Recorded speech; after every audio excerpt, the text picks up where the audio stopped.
Selamat sore semuanya. Waalaikumsalam. Selamat sore, Bu. Baik, nggak terasa ya kita udah di minggu ke-12 ya. Jadi di minggu 12 ini kita akan mencoba membahas mengenai perancangan metode penelitian campuran atau bisa disebut dengan mixed method ya. Jadi kalau sebelumnya kita sudah bahas mengenai kuantitatif, kemudian kualitatif, sekarang kita mencoba membahas tentang mixed method atau penelitian campuran. Jadi ini adalah campuran dari metode kuantitatif dan kualitatif seperti itu. Dan biasanya di engineer juga, terutama di TI ya, sebenarnya kebanyakan TI sebenarnya yang engineer yang paling sering pakai mixed method itu. Karena TI ini kan nggak cuma mempelajari tentang mesin, sistem kerja, workstation, tapi juga tentang manusia ya, humannya. Jadi kadang-kadang itu banyak informasi yang kita tidak bisa dapatkan dari eksperimen yang kita lakukan, tapi kita harus coba memvalidasi atau membuat judgement. Biasanya judgement ini yang susah ya. Judgement dengan mengumpulkan banyak informasi dari stakeholder yang terkait dengan penelitian kita. Nah, ini sudah masuknya ke ranah penelitian yang bersifat kualitatif.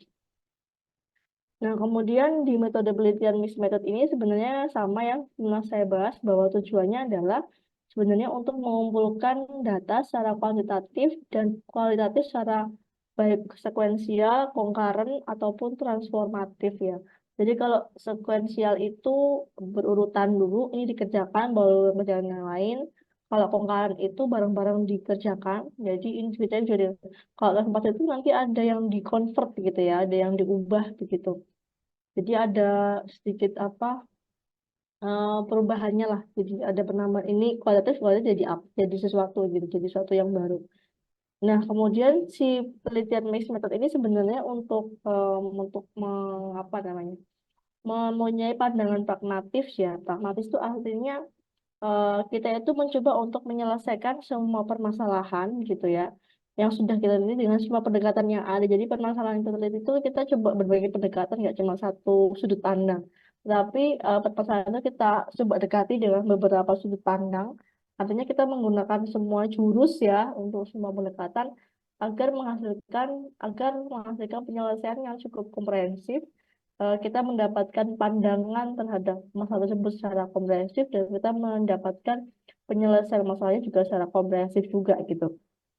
Sehingga sebenarnya lebih apa ya? Ini banyak digunakan ya untuk bidang-bidang yang teknik tetapi memiliki sosial humaniora. Nah, salah satunya adalah di bidang teknik industri sendiri sebenarnya ini juga banyak dipakai ya karena kita kadang-kadang tidak bisa ini kalau di S1 mungkin agak agak kurang dipakai, terus tapi kalau kalian sudah di level lanjut S2 atau S3 ini pasti banyak dipakai karena yang keputusan yang kita hasilkan itu nggak bisa hanya dipakai dari sudut pandang gitu. Terlalu banyak constraint. Tapi kalau kita meminimalkan constraint, pastinya kita akan mencoba mencari pendekatan lain yang dapat eh, memberikan satu komprehensif atau kompleksitas ya dalam memberikan judgement dari hasil penelitian yang kita dapatkan. Nah, peneliti ini memiliki keyakinan bahwa pemahaman yang baik didasarkan pada kebenaran, pada pikiran dan kenyataan di luar pikiran. Jadi, kalau kita misalkan bikin model ya, misalkan Anda membuat model, Anda membuat perancangan apapun di dalam POSI, pasti itu kan sebenarnya ada satu hal keyakinan Anda ya atau yang pemahaman yang sudah Anda terapkan dan Anda percaya bahwa itu benar seperti ini. Jadi logikanya A itu pengaruh ke B gitu ya.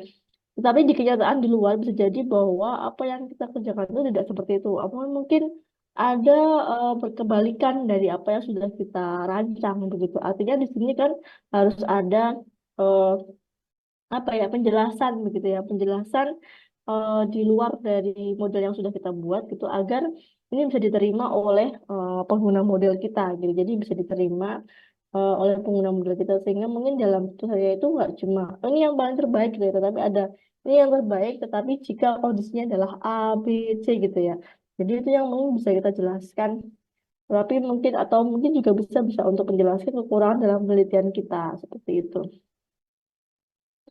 Nah, ini sudah pernah saya jelaskan juga bahwa ini saya tambahkan sedikit ya bahwa ada beberapa alasan mengapa peneliti itu menggunakan metode campuran atau mixed method. Yang pertama adalah peneliti ingin melengkapi hasil penelitian kualitatif ya, yang diperkaya dengan data-data yang bersifat kualitatif yang tidak bisa digali dengan metode kualitatif ya. Jadi misalnya Anda pakai apa? Kuesioner gitu ya, nanya pakai angka sekian. Kadang-kadang itu data itu terbatas gitu loh. Jadi hanya data seperti itu yang ada makna-maknanya itu nggak kegali. Nah, sedangkan untuk Anda merumuskan dari hasil data itu kan Anda perlu menggali makna-makna itu. Kadang-kadang Anda perlu wawancara, menambahkan wawancara, atau misalnya dengan etnografi, dengan grounded gitu ya. Jadi Anda perlu apa tambahan lain gitu, perlu pendekatan lain agar eh, apa makna yang Anda hasilkan dari kuantitatif itu bisa tergali. Kemudian yang kedua adalah peneliti ingin hasil penelitian kualitatif dapat dilakukan pada populasi yang lebih luas. Jadi kalau sudah kadang penelitian itu yang paling bagus kan yang bisa dipakai untuk banyak banyak lebih luas ya. Jadi kalau Anda masih di penelitian pada PTA misalnya atau misalkan di Bandar Lampung itu sebenarnya masih sangat kecil sempit gitu dan mungkin untuk PA itu masih oke, tapi kalau penelitian yang bagus itu sebenarnya dia bisa digunakan untuk lebih luas lagi. Jadi nggak cuma di PTA, mungkin dengan perusahaan yang sejenis itu bisa pakai model Anda nggak? Yang seperti itu. Jadi kadang kita nggak cukup hanya dengan perancangan model kuantitatif, tapi kita juga butuh pendekatan kualitatif gitu ya untuk menambahkan judgement pada hasil penelitian kita gitu. Jadi kalau semakin penelitian Anda itu semakin bisa dipakai oleh berbagai kondisi, misalnya untuk membuatan model perancangan optimasi misalkan. Tapi ternyata model ini nggak cuma buat warehouse atau warehouse yang di PTA, tapi bisa juga untuk semua warehouse yang ada. Nah, itu sudah malah itu cukup berdampak ya, beda yang cukup berimpact yang seperti itu. Jadi itu biasanya seperti itu, makanya kita harus banyak yang digali lagi itu nggak bisa cuma apa yang sudah dikerjakan dengan kualitatif aja gitu. Kemudian yang ketiga adalah peneliti ingin mendapatkan data yang lebih komprehensif yang dapat dicari dengan metode kualitatif dan metode kualitatif dalam waktu yang sama. Misalnya, kita udah tahu nih, makanya persiapan itu penting banget teman-teman. Jadi penelitian itu tidak boleh gegabah ya. Maksudnya saya tuh curiga kalau ada penelitian cuma sekali langsung berhasil. Pasti penelitian itu agak aneh. Kayaknya nggak pernah saya menemukan penelitian yang sekali langsung berhasil ya. Pasti ada iterasi-iterasi karena penelitian itu kan research ya. Itu kan mengulang. Seperti itu mencari, jadi mengulang dan mengulang, mencari mencari ulang gitu ya. Apa yang sudah kita temui kita iterasi lagi. Nah, kadang-kadang kalau kita penelitian itu kita pertama adalah harus persiapannya itu harus benar-benar disiapkan. Jadi ketika Anda sama diskusi dengan promotor atau dengan pembimbing Anda itu harus didiskusikan output yang mau dicapai itu apa gitu. Dan dari output itu tuh harus diidentifikasi di awal kebutuhannya apa saja. Jadi jangan sampai ketika Anda harus mencari data misalnya di perusahaan, nanti ada bolak-balik perusahaan. Jadi identifikasi semuanya di awal ya. Modelnya mau seperti apa, jadinya mau seperti apa, perhitungannya pakai apa, kemudian kebutuhannya apa saja. Jadi ketika jalan terus langsung. Kemudian kalau misalnya ada sesuatu yang harus saya tanyakan, begitu ya, terkait dengan saya membuat skenario gitu ya, atau membuat prosedur, atau membuat apalah gitu rekomendasi. Berarti Anda harus menanyakan juga di dalam kuesioner Anda atau instrumen penelitian Anda, pertanyaan-pertanyaan yang nantinya membantu untuk pengambilan kesimpulan di pembahasan Anda. Jadi nggak bolak-balik. Jadi persiapan itu penting banget. Jadi kadang ada beberapa sistem mahasiswa itu gedebak-gedebruk ya, dan penelitian itu kayaknya langsung berangkat cari data atau apa gitu, tanpa mengidentifikasi terlebih dahulu. Sehingga pas dihasilkan runningnya, dia kebingungan karena kekurangan data, atau data tidak sesuai, atau kekurangan informasi, seperti itu. Jadi itu harus kita identifikasi di awal. Jadi semua yang dibutuhkan itu ditulis dulu di awal. Kemudian sebelum kita mencari sampel, itu benar-benar sudah disiapkan instrumennya. Instrumen sudah disiapkan, sudah diperiksa oleh pembimbing Anda, diperiksa benar oleh Anda. Kemudian kalau Anda bingung bisa peer review, misalnya ke teman Anda yang penelitiannya juga sama, misalnya teman-teman satu lab. Nah, itu nanti akan memberikan pandangan-pandangan yang lebih komprehensif sehingga kalau Anda butuh data baik yang sifatnya kuantitatif maupun kualitatif itu bisa langsung dilaksanakan di waktu yang sama gitu. Jadi langsung kita bergerak, kemudian kita dapat kedua data tersebut. Ya, jadi persiapan itu sangat penting. Jadi persiapan itu hampir 50% dari capaian dari penelitian Anda. Kalau persiapan Anda itu kurang, saya yakin nanti hasilnya kalau running ya jangan nggak salah ya kalau running yang kurang bagus, hasilnya misalkan error, atau misalnya nanti kok terlalu besar deviasinya gitu ya. Mungkin satu dalam pencarian data Anda persiapannya kurang begitu ya. Itu juga salah satunya. Atau instrumen Anda tuh kurang bisa mengukur.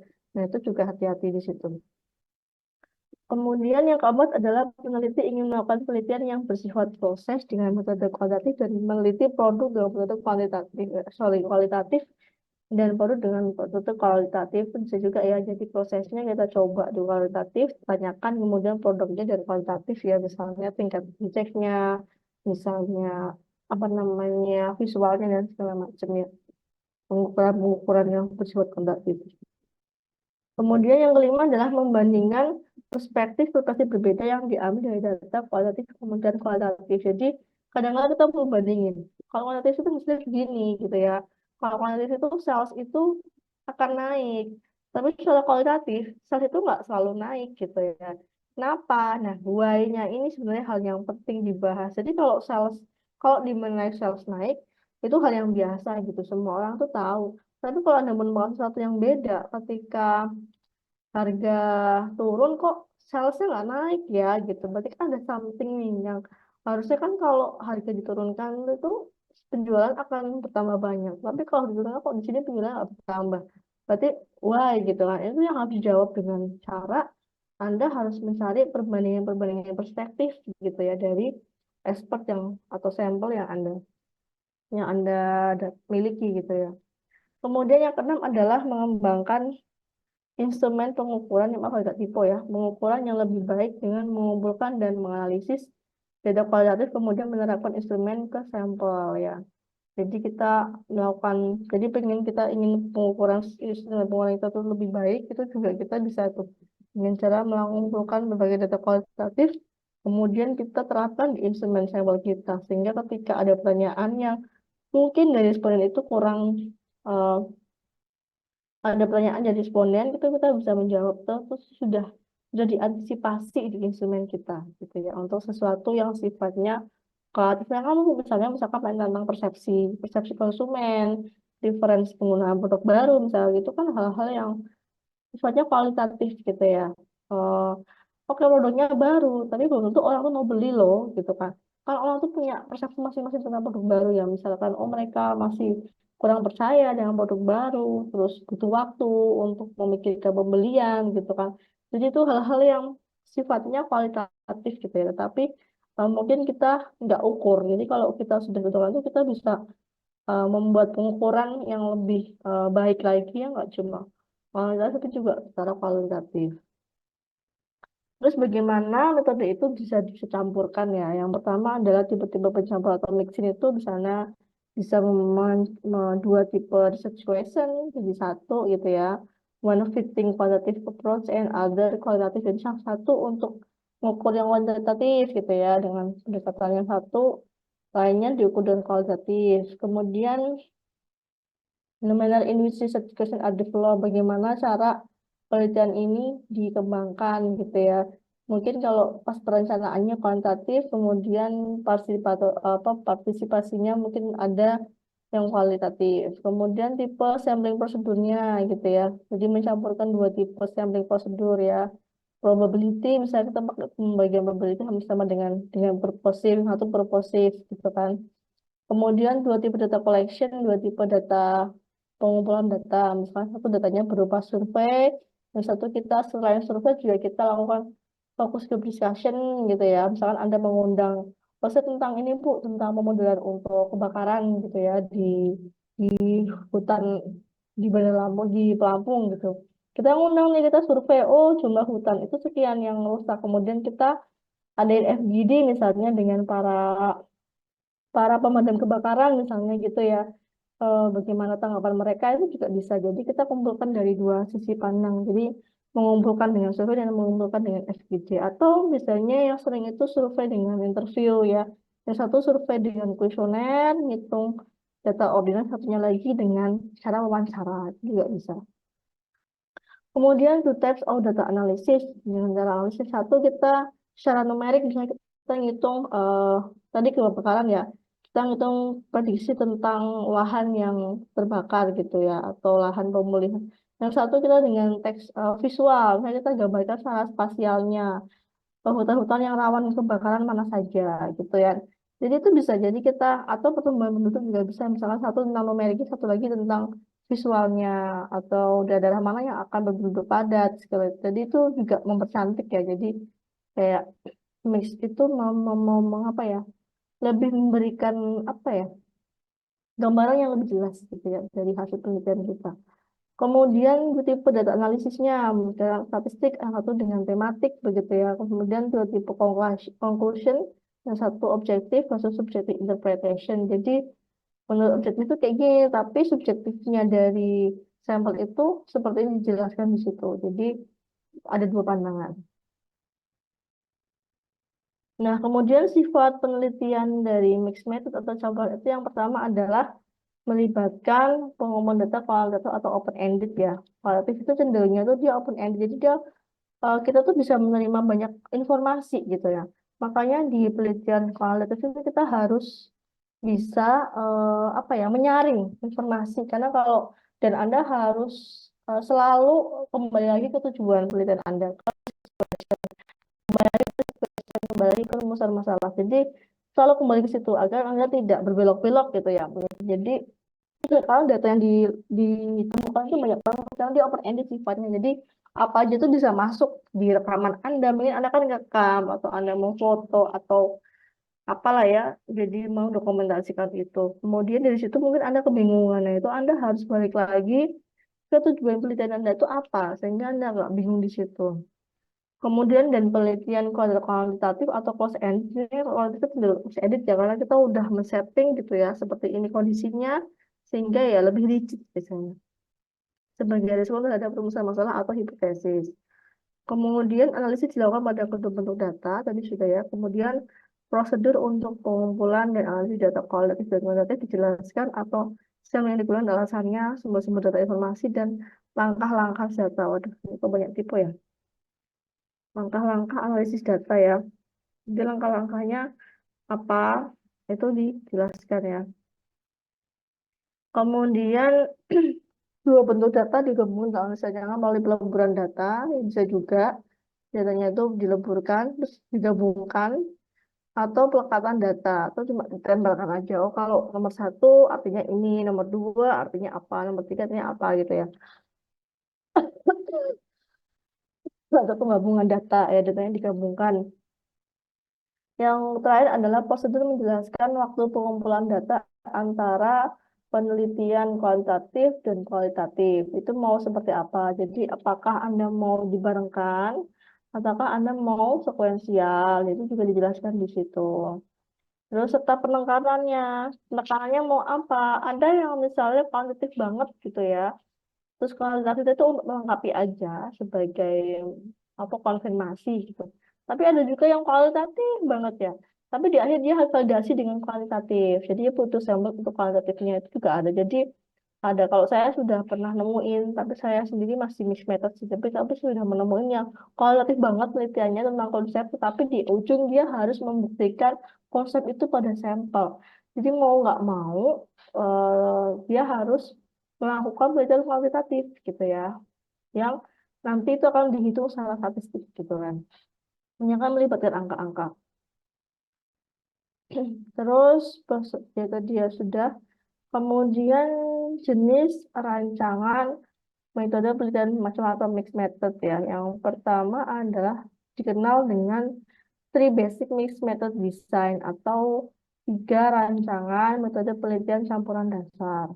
Jadi yang pertama itu ada yang namanya metode campuran paralel konvergen ya. Konvergen itu artinya kan apa ya bersamaan gitu ya.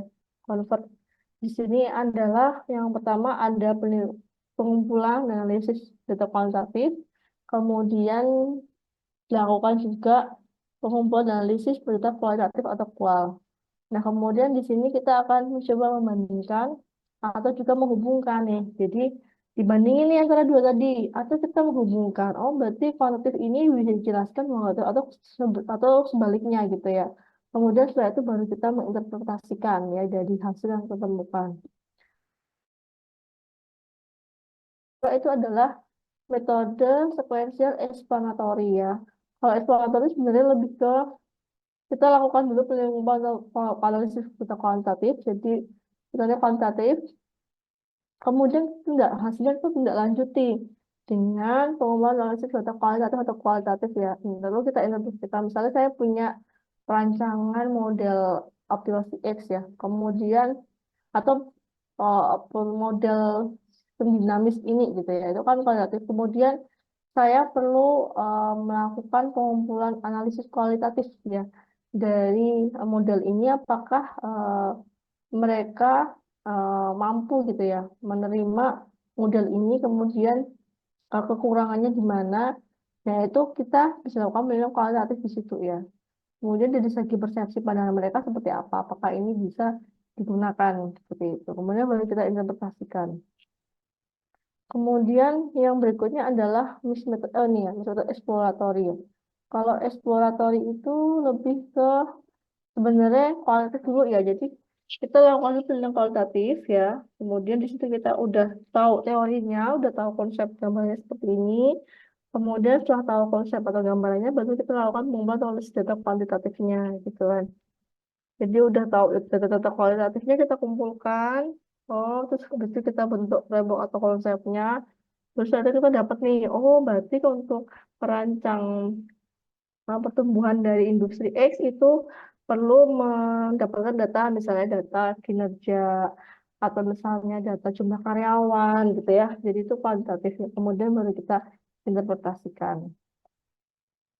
Ini sama ya, rancangan di mana peneliti terlebih dahulu dengan mengkonsultasi data kualitatif dan analisis data, kemudian menggunakan temuan pada fase kualitatif kedua. Nah, kemudian yang berikutnya adalah ada eksplana, konvergen, eksploratory, dan eksploratory ya. Kalau explore itu yang kualitatif dulu, kalau eksplana itu yang kualitatif dulu. Kemudian yang berikutnya adalah rancangan metode penelitian sampel tingkat lanjut atau kita sebut sebagai advanced mixed method design ya. Jadi di sini ada B1 itu adalah metode campuran embedded. Embedded itu yang terikat banget ya. Jadi di situ ada kualitatif, kualitatif ya, kemudian pengumpulan analisis data kualitatif atau kualitatif ya.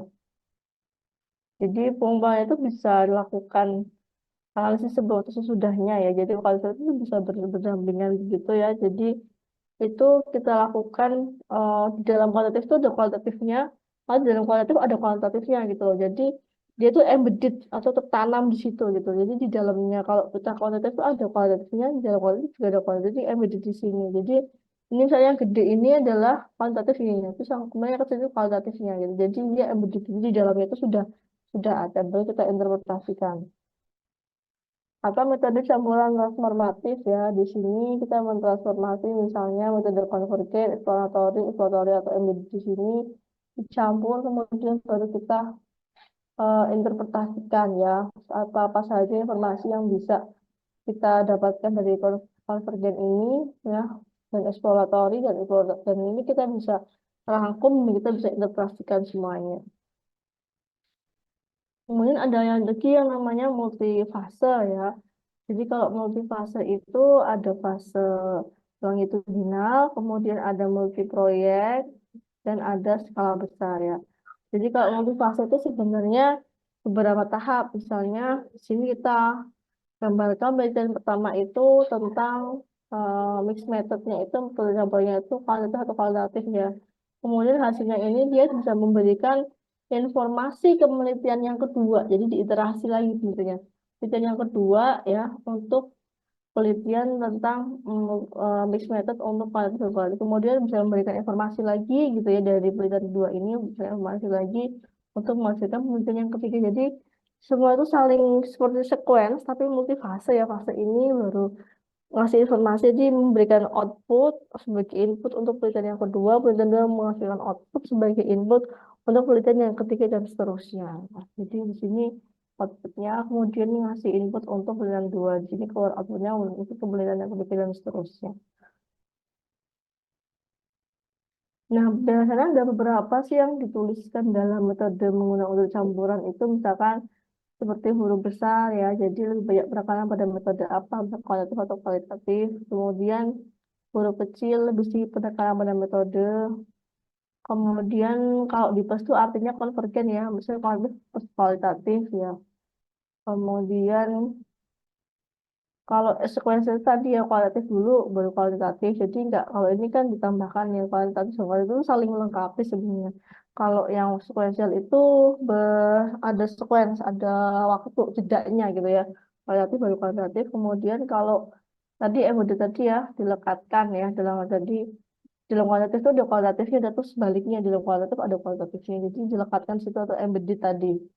Kemudian ada rekursif, rekursif itu saling bercermin ya, kualitatif, kualitatif, kualitatif, kualitatif, jadi saling bercermin seperti itu. Namanya rekursif. Kemudian kalau ini namanya penelitian berseri ya. Namanya kualitatif dulu, baru kualitatif ditambah kualitatif dan seterusnya. Jadi dia berseri. Nah, kemudian untuk jenis rancangan ini memilih metode setelah dan rancangannya, misalnya alasannya apa tergantung alasan masing-masing ya. Metode rancangan itu bisa konvergen, bisa sequential explanatory atau exploratory atau embedded atau itu tergantung dari alasannya. Misalnya kalau yang pertama, saya ingin membandingkan persepsi yang berbeda yang diambil dari penelitian kualitatif dan kualitatif. Di sini kita hasilnya mau menggabungkan dua database nih gitu ya. Kalau menggabungkan berarti kita rancang metodenya adalah campuran paralel konvergen. Kemudian kalau misalnya saya ingin menerangkan hasil kualitatif dan data kualitatif, jadi pemahaman hasil kualitatif itu yang lebih sering mendalam, sering dihubungkan dengan kultur. Jadi saya pengen data kualitatif saya itu bisa dijelaskan juga dengan data kualitatif, itu kita sebut sebagai rancangan explanatory. Jadi kualitatif dulu, baru kita lakukan metode kualitatif. Kemudian untuk mengembangkan instrumen yang lebih baik ya, tes ukuran lebih baik untuk sampel populasi, di sini kita menggunakan rancangan metode spatial exploratory. Kemudian kalau memahami strategi eksperimen dengan masukkan strategi individu, jadi ada perspektif yang kita masukkan ke situ dengan berarti di situ kan ada embedded ya, ada yang dilekatkan di situ, maka kita sebut sebagai sistem metode campuran embedded. Kemudian mengembangkan pemahaman akan perubahan yang diperlukan untuk pemahaman termarginalisasi ya, misalnya. Jadi di situ kita bahwa untuk melakukan satu aksi atau tindakan ya kita sebut sebagai metode transformatif ya, ditransformasi jadi dibentuk menjadi hal yang berbeda. Kemudian pemahaman kemudian untuk dampak program intervensi, di sini kalau sistematis transformatif ya bisa melakukan metode uh, multifase karena program itu biasanya kan dia berjenjang, bisa multifase. Nah kemudian baik penelitian kualitatif maupun kualitatif itu butuh yang namanya hasil dan pembahasan pada laba penelitian. Jadi hasil penelitian itu harus dijelaskan teman-teman baik berupa tabel, gambar maupun grafik ya itu harus dijelaskan. Kemudian setiap penelitian harus dapat menjawab tujuan penelitian. Jadi langsung dijawab di sini harusnya setiap kalimat itu ada tujuan penelitian ini dijawab oleh apa itu harus ada ya. Terus kemudian interpretasi dan kemudian diskusi. Nah, diskusi ini beda dengan hasil. Kalau hasil itu melaporkan, kalau interpretasi itu sebenarnya insight atau yang didapatkan dari penelitian Anda itu apa ya diskusinya. Diskusi hasil penelitian, teori apa yang terbukti atau nggak terbukti. Misalkan dari teori ini dapat terbukti bahwa teknologi itu memengaruhi apa gitu, ya, membeli penjualan misalnya. Terus teori pengembangan, berdasarkan universitas terhadap teori dan praktisi, terus berdasarkan kekurangan penelitian. Jadi implikasi teorinya apa? Misalnya di sini dapat memberikan pengembangan pada teori tentang penggunaan teknologi atau inception misalnya gitu ya. Terus pada praktisi, praktisi itu apa? Jadi penelitian Anda itu untuk praktisi itu fungsinya apa gitu ya? Apakah untuk meningkatkan kinerja perusahaan atau untuk malah membuatkan apa untuk perusahaan? Jadi harus ada. Kemudian jelaskan kekurangan penelitian dan peluang mulia penelitian. Jadi harus jelasin ya. Jadi kita tuh harus jujur di dalam penelitian terus jujur bahwa kita kurang di bagian ini gitu ya. Terus kayaknya penelitian ini butuh butuh penelitian lanjutan tentang apa. Jadi harus seperti itu sehingga si pembaca itu eh, dapat mengikuti saran Anda gitu ya. Jadi bisa mendapatkan insight dari saran yang Anda tuliskan.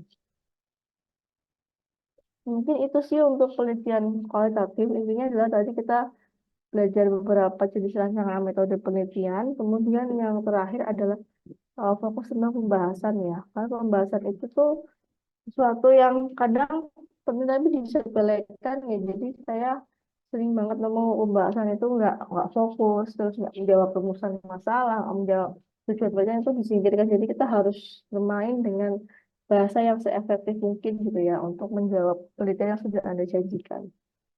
Jadi seperti itu ya untuk bab ini. Silahkan jika ada pertanyaan, monggo.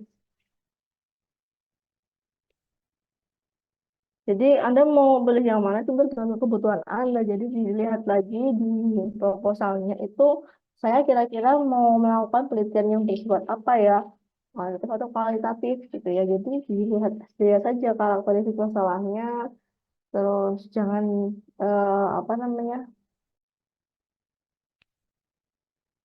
ya pokoknya dilihat dulu deh itu. Jadi hasil penelitiannya kemudian interpretasinya. Oke, ini sudah sudah selesai. Apa yang ada yang mau didiskusikan, silahkan. Jadi Anda sudah belajar mengenai 3 jenis penelitian ya. Jadi nanti untuk metodenya silahkan dibuat ya. Metodenya dibuat, kira-kira metode ini maksudnya metode apa, kemudian memakai memakai metode apa saja. Ya mungkin kalau laporan itu masih nanti ya, tapi misalnya harap aja sih nggak lupa ya ketika laporan itu kita harus melalui kaidah-kaidah ini. Ada yang mau tanyakan sampai sini? Silahkan ya yang mau tanyakan tentang penelitian campuran. Oke ya, sambil nunggu yang bertanya mungkin disiapkan yang presentasi hari ini ya. Untuk mini seminarnya masih kita lanjutkan. Silahkan disiapkan ya untuk hari ini siapa aja? Hmm, jadwal mini seminar.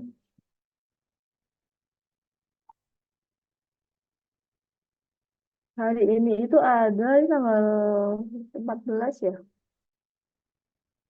14 itu ada Agra Armando, benar nggak sih ini? Iya. Dr. Mandikos, Laila Anggraini, dan Anja Setiawati ya. Silahkan disiapkan dulu ya 5 menit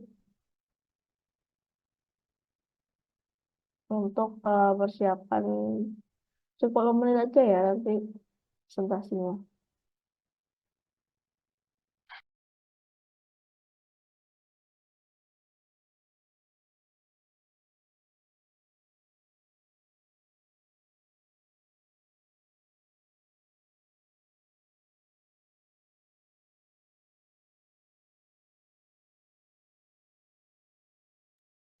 Agra Armando ada 5 slide aja ya.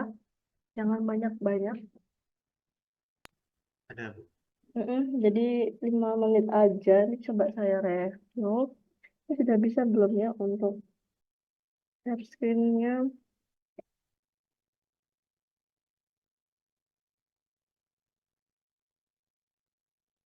Udah boleh share screen ya, Bu? Ya, silahkan.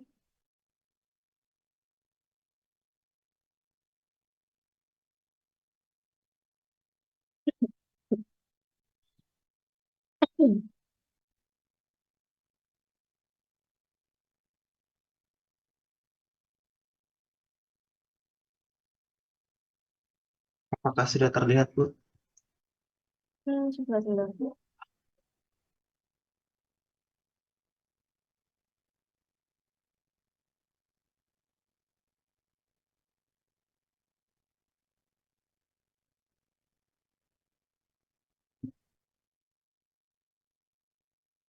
Ya, sudah, silahkan dimulai. Ya, izin mulai, Bu. Assalamualaikum warahmatullahi wabarakatuh. Betul. Selamat sore buat kita semua. Terima kasih atas kesempatannya pada hari ini. Saya akan mempresentasikan rancangan penelitian saya Hmm. yang berjudul Usulan Pemilihan Supplier Tepung Terigu menggunakan metode Analytical Network Process (ANP) dan Simple Additive Weighting (SAW) pada studi kasus UMKM roti dinamis. Adapun latar belakang dari penelitian ini adalah, yang pertama adalah salah satu proses bisnis pada sebuah perusahaan adalah pengadaan bahan baku, di mana pemilihan supplier ini menjadi aspek yang penting yang harus dipertimbangkan demi mendukung keberlangsungan pada sebuah proses perusahaan.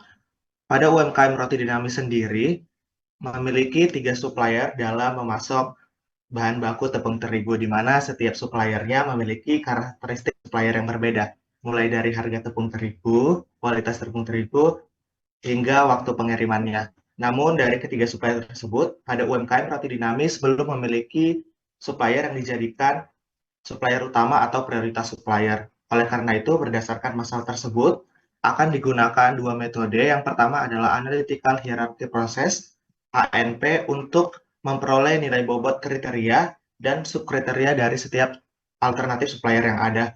Kemudian yang kedua digunakan metode Simple Additive Weighting atau SAW untuk menghasilkan rankingan dari setiap alternatif supplier yang ada.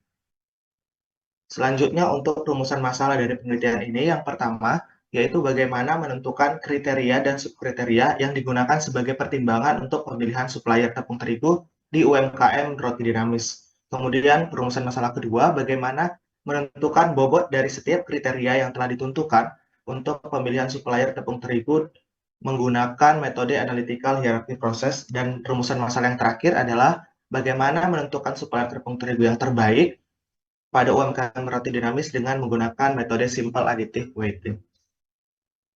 Adapun tujuan dari penelitian ini, yang pertama adalah memperoleh kriteria dan subkriteria yang digunakan sebagai pertimbangan untuk pemilihan supplier tepung terigu di UMKM roti dinamis. Kemudian tujuan yang kedua, menentukan bobot dari setiap kriteria yang terpilih menggunakan metode Analytical Hierarchy Process. Dan yang terakhir adalah menentukan rankingan supplier tepung terigu yang terbaik pada UMKM roti dinamis menggunakan metode Simple Additive Weighting (SAW). Adapun tinjau pustaka untuk mendukung penelitian ini, yang pertama adalah metode ANP atau disebut dengan Analytic Network Process, di mana metode ini merupakan salah satu metode yang merepresentasikan tingkat kepentingan berbagai pihak dengan mempertimbangkan saling keterkaitan antar kriteria dan subkriteria yang ada. Jadi menggunakan metode ANP ini dapat memperoleh hasil dari kriteria-kriteria ataupun subkriteria dalam pemilihan suppliernya, di mana dari metode ANP ini juga dapat mempertimbangkan keterkaitan antara kriteria dan subkriteria yang terpilih. Kemudian yang kedua adalah metode Simple Additive Weighting atau disingkat dengan SAW, di mana metode SAW ini dikenal sebagai metode penjumlahan terbobot. Jadi melalui metode SAW ini nantinya akan diperoleh hasil perankingan dari setiap alternatif supplier yang ada.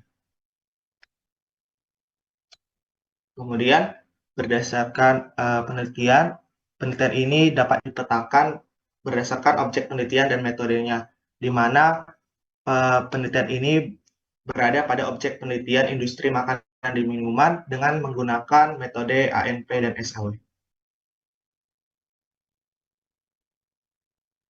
Demikian hasil presentasi dari saya. Terima kasih. Baik, agak coba lihat di pendahuluannya agak. Agak sudah dapat pembimbing ya? Belum, Bu. Oh, tapi sudah cukup bagus ya cara penalarannya. Menurut saya ini lumayan cukup bagus walaupun belum ada pembimbing ya. Cuma nanti diskusikan lagi lah masalah metode ya dengan karena AHP itu kan sudah banyak sekali. Cuma nanti tadi ada ANP-nya cukup menarik, jadi kita tidak apa terpaku satu metode. Yang coba yang pendahuluan agak yang latar belakang. Hmm. Nah, di sini salah satu yang menurut saya sih eh, kurang diangkat ya, mengapa kita harus memilih supplier itu. Jadi eh, nggak cuma proses bisnis pengadaan bahan baku gitu ya, tapi harus ada sesuatu yang jadi masalah. Misalnya apakah si UMKM itu kesulitan memilih bahan baku yang pertama, terus segi kualitas apakah ada permasalahan di situ misalnya gitu. Jadi harus ada adjustment tentang eh, permasalahan tersebut gitu loh. Nah, jadi dan itu nanti harus dikonfirmasi dengan penelitiannya sudah ada. Apakah penelitian sudah ada juga pernah membahas ini gitu bahwa seberapa penting sih pemilihan supplier itu. Nah, itu sih yang belum dilihatin di sini kalau menurut saya. Jadi nggak cuma sebagai proses bisnis, tapi harus ada permasalahannya memang. Misalnya apakah ada keluhan tentang harga bahan baku, misalnya gitu kan. Pasti kan ada beberapa faktornya kan, nanti yang akan ditilai mungkin harga, kualitas, atau kecepatan, ketepatan gitu kan. Itu yang pertama Azra. Halo? Baik, Bu. Eh, itu yang belum diangkat. Jadi tetap dalam suatu slide itu harus harus ada poin-poin masalah. Jadi nggak bisa hanya gambar terus kamu ngomong itu nggak, tetap harus ada poin-poin masalah yang dituliskan dalam latar belakang. Kemudian yang berikutnya adalah ini sudah cukup bagus ya. Jadi supplier, kemudian kalau si suppliernya pakai apa namanya prioritasnya pakai SAW ya, karakteristiknya pakai nilai bobot kriteria. Oke, jadi harusnya nanti di dalam coba tujuannya apa tujuannya?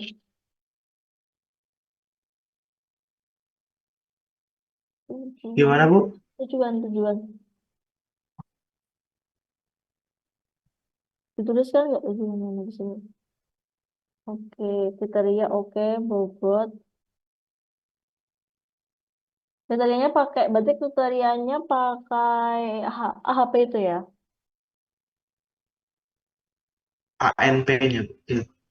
AHP-nya di mana? Dipakai. ANP sama SAW doang. Tadi kok ada AHP? ANP, Bu. Oh ya, Oh, ya tadi di atas di pendahuluan saya bacanya AHP. Tapi saya salah di pendahuluan. Oh, ANP ya. Oke, oke. Ya udah, oke berarti nggak ada. Berarti aman ya. Paling itu tulisan itu, kemudian eh metode belum dibahas ya. Maksudnya cara-caranya kan belum ya. Baru matriks ya. Tujuan, kemudian tinjauan pustaka. Nah, tinjauan pustaka nanti mulainya juga dari industri itu ya, permasalahan tentang supplier ya. Jadi pemilihan supplier itu maksudnya apa gitu ya. Jadi itu baru saya itu juga tentang metodenya. Ini metodenya udah dibahas. Terus jangan lupa kasih eh, reference. Jadi walaupun nanti di presentasi itu tuh dikasih referensi ya, ada misalnya yang B itu siapa, penemunya siapa, SAW-nya itu SAW, atau mungkin ada SAW yang sudah dimodifikasi, itu harus dikasih kutipan. Jadi nggak bisa kayak gitu aja. baik, Bu. Nah,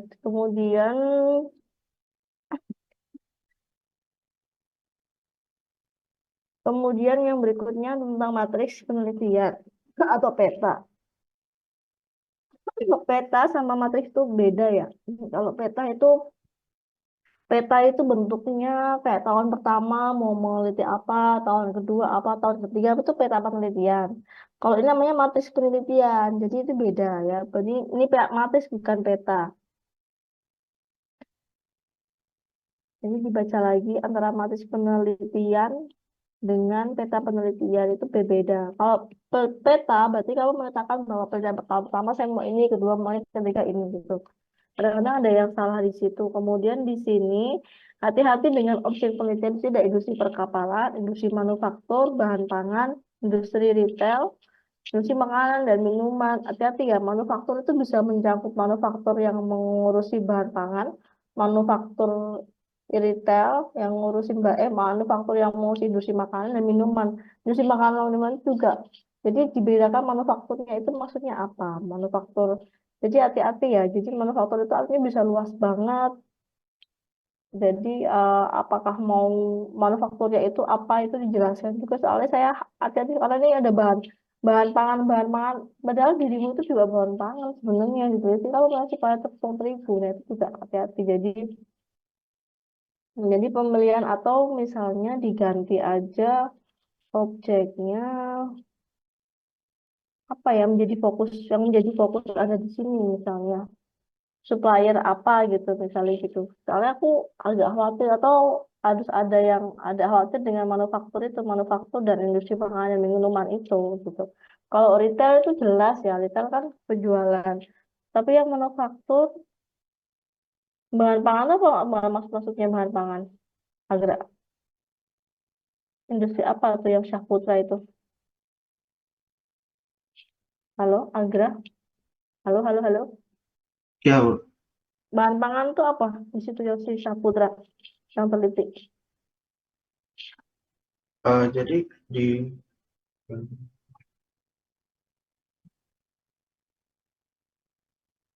di industri bahan pangan ini dia eh, penelitiannya mengenai tentang ini Bu, toko kayak toko kelontong penjualan beras gitu Bu.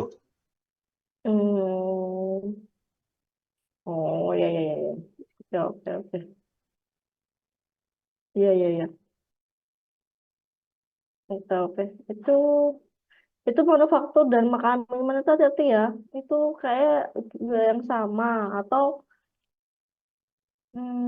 manufaktur itu, kalau maksudnya manufaktur apa sih? Manufaktur itu maksudnya kayak ini kan juga dia mass production kan. Manufaktur itu kan rata-rata mass production. Jadi atau mungkin tetap manu manufaktur, hati-hati itu manufaktur itu yang riskan, atau mungkin masuk ke industri makanan minuman aja gitu ya, sekarang ini udah pakai apa aja di situ, manufakturnya coba dibedah lagi gitu loh, jual manufaktur. Kalau mau manufaktur ya makanan-makanan ini juga bisa manufaktur karena dia mass production. Nah itu loh hati-hati, atau dibedah lagi manufakturnya itu apa di situ, misalnya yang makanan. Kalau saya lihat misalnya kalau ini masuk ke makanan minuman juga dia belum pakai, ada yang pakai misalnya ini dua dua ini beberapa yang pakai itu juga salah satu ini kok apa namanya, eh, salah satu misalnya udah dipakai nih di manufaktur nih yang ANP sama SAW, tapi tidak ada mix method, maksudnya tidak ada campuran antara ANP dan SAW itu juga boleh, jadi gitu. Jadi itu juga jadi gap gitu loh Agra. Baik Bu, berarti di industri manufakturnya dipecah lagi ya Bu, dispesifikin gitu.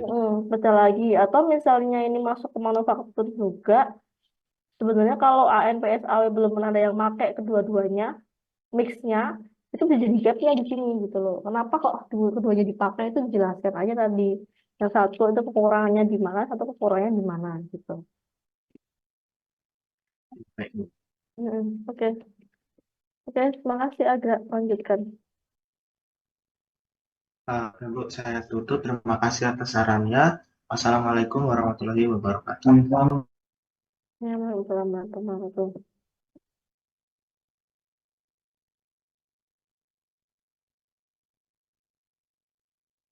Lanjut, silahkan.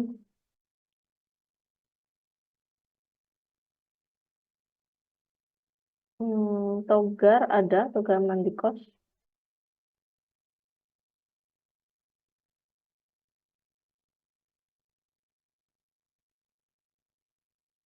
Silahkan Togar.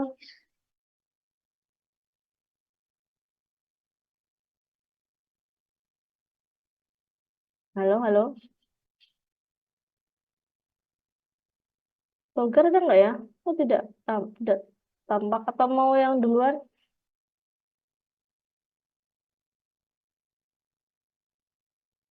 Tidak hadir atau gimana ya Togar ya? Oke lanjut deh, lanjut dulu deh. Yang lain, Laila Anggraini dulu deh, boleh Laila? Baik Bu, izin share screen ya Bu ya. Ya silahkan. Makin cepet, ini kan makin cepet diperbaiki ya laporannya, harusnya nggak usah takut ya. Biar cepet diperbaiki.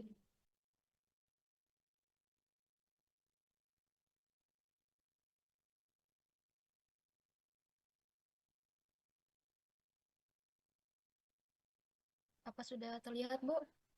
Ya sudah, silakan Mbak Laila. Assalamualaikum warahmatullahi wabarakatuh. Selamat sore. Izin sebelumnya kepada Ibu Dian dan juga rekan-rekan, saya akan mempresentasikan proposal rancangan penelitian tugas akhir saya yang berjudul Perancangan Arsitektur Enterprise menggunakan The Open Group Architecture Framework, Architecture Development Method atau TOGAF ADM di SDN 4 Natar. Kemudian untuk latar belakang, teknologi informasi atau TI dalam organisasi memainkan peran penting dalam organisasi yang mendukung jalannya proses bisnis. Aplikasi TI mendukung perubahan proses bisnis, dapat mengurangi biaya operasional, meningkatkan pengalaman layanan, dan juga pada akhirnya dapat meningkatkan produktivitas organisasi. Kemudian untuk arsitektur enterprise adalah alat yang dapat digunakan untuk menciptakan kolaborasi dan juga keselarasan antara TI dan juga bisnis organisasi. Metode yang akan digunakan nantinya adalah TOGAF ADM yang memberikan deskripsi metodologis terperinci tentang kerangka kerja yang digunakan untuk membangun model untuk membuat arsitektur perusahaan, serta cara membuat, mengelola, dan juga menggunakan sistem informasi. Keunggulan kerangka kerja TOGAF adalah berorientasi kepada objek, fleksibel, dan juga open source, sehingga banyak digunakan di industri seperti perbankan, manufaktur, dan juga pendidikan. Untuk penelitian terkait mengenai pemodelan arsitektur enterprise menggunakan framework TOGAF ADM, untuk sistem informasi akademik adalah perancangan arsitektur sistem informasi menggunakan TOGAF ADM pada SMA Negeri 4 Sarolangun. Penelitian terkait hanya berfokus pada 5 fase awal TOGAF atau sampai dengan fase D, yaitu teknologi arsitektur. Kemudian untuk objek penelitian sendiri, SDN 4 Natar belum memiliki teknologi informasi yang terintegrasi. SDN 4 Natar belum sepenuhnya menggunakan teknologi informasi dalam pelaksanaan proses bisnisnya. Aktivitas yang dilakukan saat ini hanya dibantu dengan aplikasi Dapodik, aplikasi nilai akhir siswa, dan juga aplikasi absen guru yang belum terintegrasi. Kemudian nantinya akan dilakukan perancangan arsitektur enterprise menggunakan metode TOGAF ADM sampai dengan fase E, yaitu Opportunities and Solution. Penelitian dilakukan sampai dengan fase E dikarenakan ingin terfokus pada analisis gap. Fase Opportunities and Solution nantinya ini adalah tahap di mana nantinya akan dilakukan analisis untuk mengidentifikasi kesenjangan antara sistem yang sedang berjalan saat ini dengan sistem yang diinginkan. Kemudian untuk rumusan masalah, dalam menjalankan proses bisnisnya, sekolah memerlukan rancangan arsitektur enterprise yang tepat untuk membantu mengelola proses bisnis menjadi lebih terintegrasi. Rancangan arsitektur enterprise dibutuhkan untuk membantu sekolah dalam mengelola berbagai kegiatan, administrasi, dan juga komunikasi antar stakeholder yang terlibat. Rumusan masalah penelitian berdasarkan latar belakang yang ada adalah bagaimana proses bisnis yang dijalankan oleh sekolah, serta bagaimana peneliti dapat membuat sebuah rancangan arsitektur enterprise yang dapat membantu jalannya proses bisnis di SDN 4 Natar. Tujuan penelitian berdasarkan rumusan masalah adalah yang pertama, mengidentifikasi proses bisnis dari sistem penerimaan siswa baru, sistem akademik, dan juga sistem pelepasan siswa di SDN 4 Natar. Kemudian yang kedua adalah membuat rancangan arsitektur enterprise menggunakan framework TOGAF ADM dari sistem informasi penerimaan siswa baru, sistem informasi akademik, serta sistem informasi pelepasan siswa di SDN 4 Natar. Kemudian untuk tinjauan pustaka, yang pertama ada arsitektur enterprise, adalah perencanaan dan pengelolaan teknologi yang dapat membantu perkembangan perusahaan dengan memahami kondisi perusahaan saat ini dalam hal perspektif holistik dan saling berhubungan antara sumber daya teknologi yang ada, aliran informasi, proses bisnis, dan juga panduan strategi. Kemudian untuk kerangka kerja arsitektur enterprise, memberikan panduan praktis untuk menganalisis, memahami, dan menerapkan spesifikasi teknis arsitektur ke area bisnis tertentu. Untuk framework yang sering digunakan, contohnya adalah TOGAF, Zachman, kemudian ada Federal Enterprise Architecture Framework atau FEAF. Kemudian untuk TOGAF ADM sendiri terdiri dari 8 fase, yaitu yang pertama ada preliminary phase, yang kedua ada requirement management, fase A yaitu architecture vision, fase B yaitu business architecture, fase C yaitu information system architecture, kemudian fase D yaitu teknologi arsitektur, fase E opportunities and solution, kemudian fase F migration planning, fase G yaitu implementation governance, dan fase H yaitu architecture change management. Kemudian untuk penelitian terdahulu, di sini ada 10 penelitian dengan objek dan juga hasil yang berbeda, tetapi menggunakan metode penelitian yang sama, yaitu TOGAF ADM. Dan untuk matriks penelitiannya sendiri, disusun berdasarkan penelitian terdahulu. Untuk penelitian ini memiliki objek di SDN 4 Natar, yaitu sekolah dasar. Kemudian output atau luaran yang diinginkan nantinya adalah blueprint aplikasi penerimaan, informasi akademik, dan juga informasi pelepasan siswa. Kemudian untuk ini daftar pustaka, dan terima kasih. Jika ada yang ingin ditanyakan, dipersilahkan. Oke Mbak, saya mau tanya sebenarnya masalahnya tuh apa sih Mbak di SD tersebut, kalau boleh tahu? Apa Kalau faktor masalah data internet? Mm-mm. di SD ini masih tradisional, Bu. Jadi kalau ada sistem penerimaan mahasiswa itu sistem penerimaan siswa contohnya itu masih manual, data-datanya masih disusun di Word dan juga Excel, dan itu udah pasti berantakan juga. Jadi niatnya mau dibikin aplikasinya biar bisa jadi satu tempat dan mempermudah guru-gurunya juga nanti. Begitu juga untuk proses akademik kayak data-data guru, data siswa, data nilai, kemudian untuk proses pelepasan berupa alumni-alumni di SD tersebut. Hmm. Kalau nggak ada itu maka kalau nggak ada pembuatan perancangan data enterprise ini maka apa yang terjadi gitu itu belum dijelaskan Mbak di latar belakang. Jadi saya belum nangkap maksudnya masalahnya di mana gitu ya. Misalnya apakah data menjadi hilang, data apa seperti apa itu belum dijelaskan. Tadi di latar belakangnya kalau dilihat coba kalau latar belakang dibuka lagi di latar belakang. Nah, berarti nah ini ya latar belakangnya itu eh, kan bilangnya lomba teknologi, tetapi sebenarnya yang di awal itu bukan teknologi informasi tapi lebih ke apa inventaris data mungkin ya lebih ke situ ya. Iya, Bu. Nah itu jadi itu yang diangkat dulu bahkan harusnya di sini diangkat dulu. Jadi inventaris data merupakan hal yang penting untuk traceability mungkin gitu kan untuk tracking data gitu gitu loh Mbak. Kan SD ini kan hanya satu sebagai sampel aja kan sebenarnya gitu kan. Jadi kan kita lebih konsepnya kan sebenarnya yang diangkat tuh justru yang menarik itu adalah di how to desainnya gitu. Bagaimana Anda mendesain arsitektur development method ini yang yang tanggung jawab ini yang sebenarnya yang lebih menariknya bukan masalah SD-nya loh. Saya mau bisa mana aja mungkin SD, SMP gitu. Tapi lebih ke menurut saya yang menarik dari itu bagaimana arsitektur enterprise ini yang develop. Jadi kita mulai dari inventaris gitu ya. Itu di Baik, highlight tuh, Mbak di atas. ya, Bu. Baik. Kemudian yang berikutnya ketika Anda membuat latar belakang itu jangan ini kan namanya parafrase ya. Jadi, teknologi informasi dalam organisasi itu parafrase. Artinya nggak kebaca kalimatnya, SPOK-nya itu nggak ada. Jadi kita tuh nggak nangkep apa namanya maksudnya itu apa. Jadi meskipun poin di dalam satu PPT, tetapi untuk latar belakang ini kita harus bisa dibaca gitu. Misalnya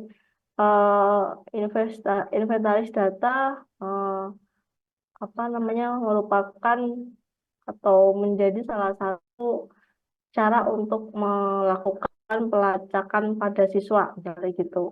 Hal ini apa dalam dilakukan pada pendidikan dasar misalnya gitu ya. Ya ini menyebabkan apa? Jadi kayak gitulah. Jadi harus ada SPOK-nya itu dapat gitu di dalam latar belakang. Ini kan nggak dapat. Kemudian jika memakai referensi yang seperti ini itu langsung gunakan namanya saja misalnya apa itu bukan penelitian pendahulu terdahulu enggak kayak gitu caranya itu buang aja yang itu tapi yang terdahulu itu nanti sebenarnya langsung ngalir gitu loh ngomongin bahwa jadi kamu sudah menunjukkan misalnya di sini masalahnya ini kemudian ke penelitian sebelumnya itu apa dituliskan langsung di situ nggak usah itu kan kayak tulis judul ya penelitian terdahulu itu namanya itu judul jadi langsung aja dituliskan apa yang sebelumnya itu yang dilakukan tuh apa gitu yang menjadi gap duplikat ini gitu. Yang sebelumnya belum mengarah ke pendidikan pendidikan usia SD gitu ya. Yang sebelumnya masih industri misalnya yang sekarang itu mau coba terapkan di SD. Nah itu kan bisa. Jadi itu. Ini misalnya ya. Terus kesenjangan-kesenjangan apa yang terjadi itu kan tadi aku sudah lihat kesenjangan. Terus dari situ dulu. Jadi latar belakangnya itu harus dari situ. Baik, Ibu. Jadi nanti urut, jadi harus runut. Jadi kalau penjelasan itu runut latar belakangnya. Kemudian Coba dilihat di tinjauan pustaka.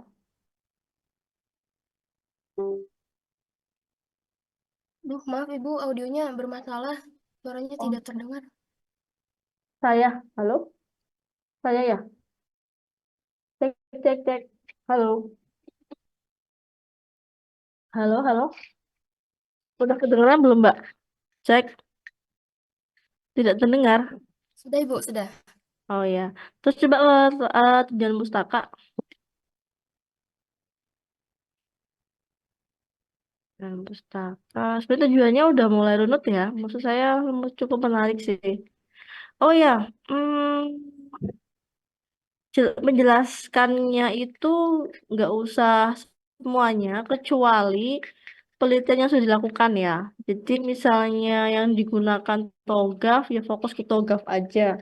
Nah, kecuali Mbak menjelaskan tentang penelitiannya orang lain di dalam nanti terdahulu misalnya yang lain tuh pakainya ZEV, VAF gitu. Itu boleh. Tapi kalau misalnya landasan teori, ini kan mesti landasan teori ini terus itu apa, perangkat kerja itu apa gitu ya. Langsung aja TOGAF yang dipakai itu ya itu aja. Nggak usah jelasin. Kecuali yang pas bagian penelitiannya orang lain ya itu bisa dijelaskan boleh ya. Baik Tapi Ibu. kalau tinjauan pustaka S1 tuh kan nggak dibedakan landasan teori dan tinjauan pustaka harusnya dibedakan harusnya cuma ya sudah kalau formatnya disatuin ya tapi kalau landasan teori yang dipakai itu yang benar-benar dipakai di penelitian ini. Kalau nggak dipakai jangan dijelaskan.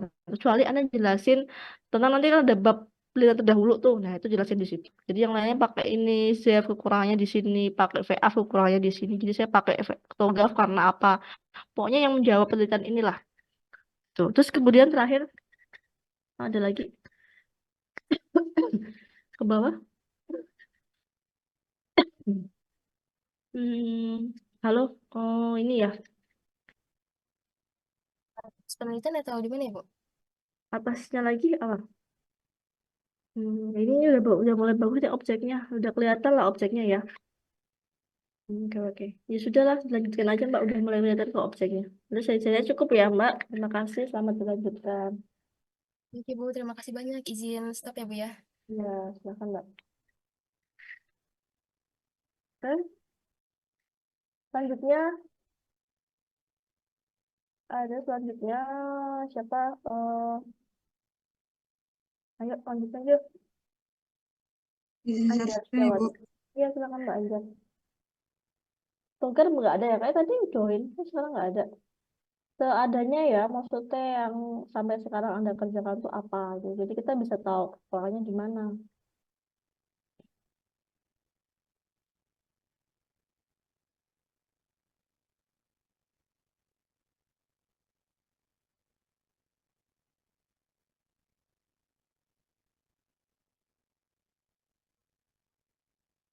Oke, Assalamualaikum warahmatullahi wabarakatuh. Waalaikumsalam. Saya Anjar Setiawati. Kali ini menjelaskan sedikit tentang mini seminar self dan assessment dengan judul optimalisasi distribusi semen baik dengan metode distribution recruitment planning atau DRP dan variety road problem atau VRV di PT ABC.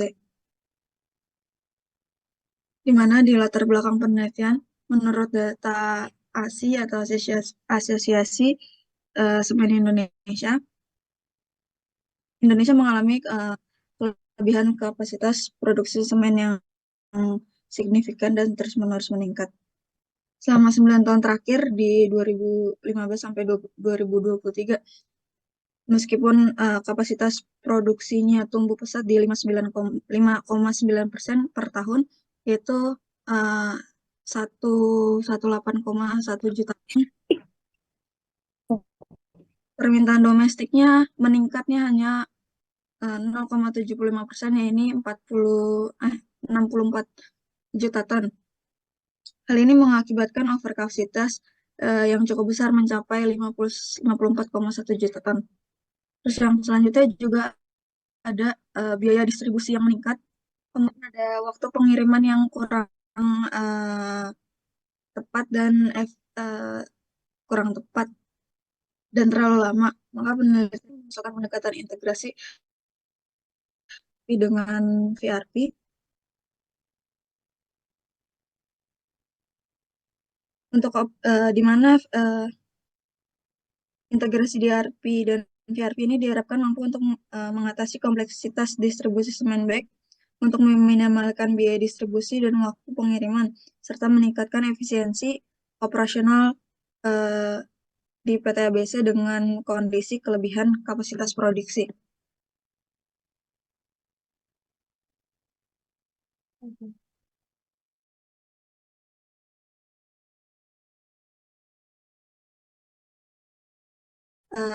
Stok semen bag pada PT ABC kemudian juga penerapan VRP mempengaruhi terhadap optimalisasi rute distribusi dan juga pengurangan biaya pengiriman semen.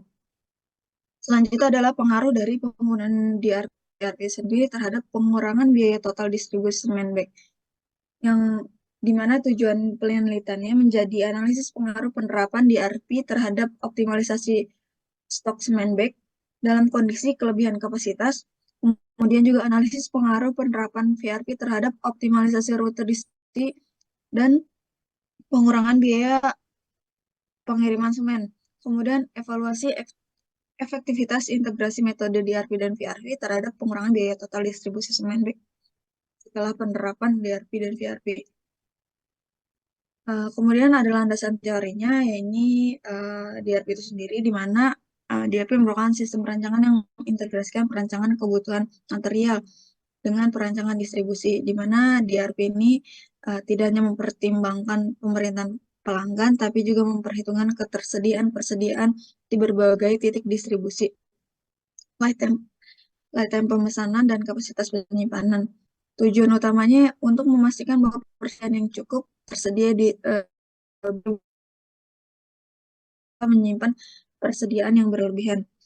Kemudian ada various routing problem, VRV, yaitu masalah optimasi kombinasional yang bertujuan untuk menentukan rute pengiriman yang lebih optimal untuk sejumlah kendaraan yang melayani sejumlah pelanggan. Tujuannya untuk minimasi biaya total distribusi yang mencakup biaya bahan bakar, biaya tenaga kerja, dan biaya lainnya. Selanjutnya ada integrasi dari VRV dan DRP, yaitu berupa kekuatan konveren untuk mengoptimalkan seluruh proses distribusi, di mana DRV ini menyediakan distribusi yang menunjukkan beberapa banyak yang harus dikirim ke setiap titik distribusi. Sementara VRV-nya sendiri adalah untuk optimalisasi rute pengiriman berdasarkan rencana tersebut yang sudah disusun dalam DRV. Integrasi ini menghasilkan efisiensi yang lebih tinggi dibandingkan dengan penerapan masing-masing metode secara terpisah. Kemudian ini matriks penelitiannya. Saya menggunakan metode VRV dan DRV dengan tujuan untuk optimasi rute distribusi, kemudian minimasi biaya transportasi, dan optimalisasi stok. Mungkin sekian dari saya. Jika ada yang ingin tanyakan, dipersilakan. Baik, terima kasih Mbak Anjar. Judulnya coba Mbak Anjar, judul di awal dari cover. Judul. Nah, ini optimalisasi atau optimasi kira-kira yang mau dilakukan? Optimasi. Jadi kayaknya saya belum pernah. Memang tujuannya mengoptimalisasi, tapi Iya. kalau di VRP itu pasti dia optimasi judulnya. Kalau optimasi itu lebih Iya. menjual, lebih Iya. menjual penelitiannya. Kalau optimalisasi nanti kayak penelitian kualitatif. Jadi kita kan di ini, jadi kita biasakan pakai optimasi gitu ya. Iya.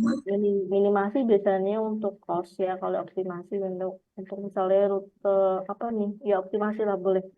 Itu yang pertama, itu diperbaiki. Kemudian latar belakangnya sudah cukup menangkap sebenarnya, saya udah cukup bagus ya cara menginiin. Tapi satu, nanti kalau ini sempurna beneran ya, satu harus ada data, bahkan di PT ABC ya. Jadi data PT ABC itu harus temuin paling nggak itu data lah yang menjelaskan tentang bahwa benar ada masalah, misalnya waktu pengirimannya mana yang match, mana yang nggak match. Misalnya yang ini terlalu berlebihan, berapa persen mereka itu selalu lebih dari waktu yang seharusnya. Misalnya targetnya 2 hari, tapi dia 3 hari misalnya gitu. Jadi itu harus ditampilkan ketika sempro nanti. Iya. Gitu. Kalau ini saya nggak ada masalah karena kan cuma latihan. Jadi ditampilkan di datanya juga ditampilkan biaya distribusi itu berapa kosnya. Misalnya rata-rata itu harusnya sekian, tapi mereka ada deviasi yang melebihi sekian sehingga menimbulkan misalnya kerugian perusahaan. Jadi sebenarnya itu yang harus ditampilkan. Jadi masalah ini tuh harus didip lagi jadi orang tuh percaya bahwa oh ya benar ada masalah nih harus selesai ini gitu. Ininya gitu lah. Pokoknya sebentar-bentarnya kalian itu untuk semuanya aja ya untuk menampilkan masalahnya sehingga si pembaca itu tahu bahwa oh ini benar-benar tadi dilakuin karena kalau nggak ada masalah ngapain dilakukan? Ini kan pertanyaan jadi seperti itu. Jadi jangan berikan kesempatan kepada reviewer atau penguji untuk menanyakan ngapain diteliti gitu. Jadi kita harus benar-benar memberikan satu masalah apa latar belakang agar kelihatan banget nih ada masalahnya di sini gitu. Itu yang berikutnya. Kemudian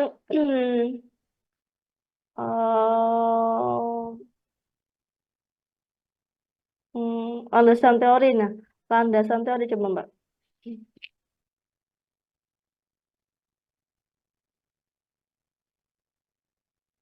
Jadi landasan teori itu selain ini kan kebanyakan tuh kalau teman-teman tuh begini pakai metodenya aja. Sebenarnya kita juga harus dimulai dari Mbak kan mau optimasi rute distribusi ya. Distribusi mesti kan pakai teori apa gitu loh. Teori yang menjelaskan tentang apa sih yang mau apa sih yang mau diiniin gitu. Apa sih yang mau apa ini dioptimasikan gitu loh.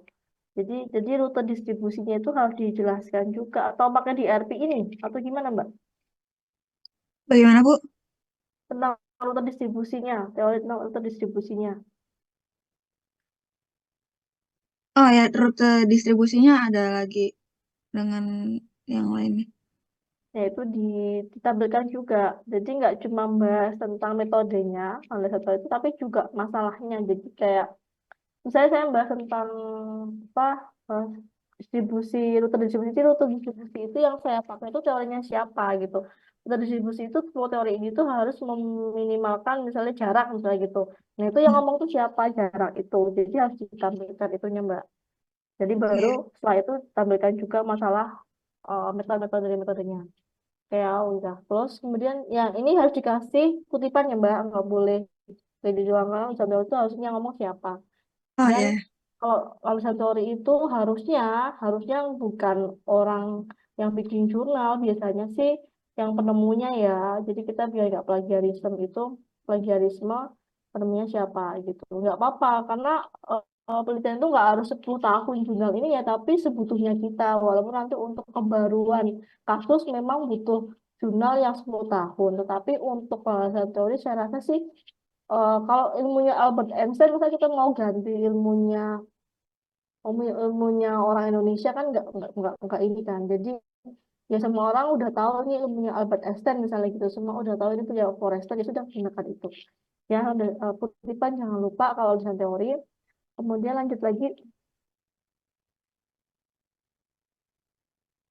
Hmm. Hmm,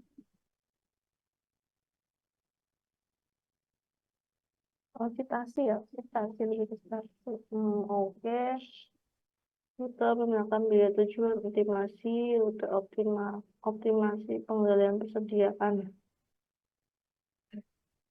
Jadi tipe ya Mbak, tipenya banyak banget saving matrix. Rute distribusi, transportasi, distribusi, penjadwalan. Oh, oke dah. Masih masih bisa dimaklumi sebentar.